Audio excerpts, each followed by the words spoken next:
Hi, this is Lavon, and we're in the kitchen cooking some smoky black-eyed peas. So I've taken my smoked sausage, cut up some onions in it, and just let that bake so that the juices from the sausage would help the onions to cook. I have a can of black-eyed peas. It's a very large can, and just put them in a pot. And what I'm going to do is just put my sausage in my black-eyed peas. Make sure I get all those onions in there.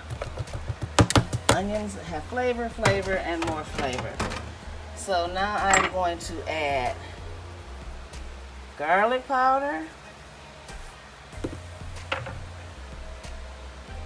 Creole seasoning,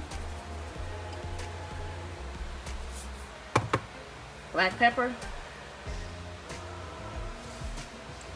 and stir that up and let that simmer for a good 20 minutes,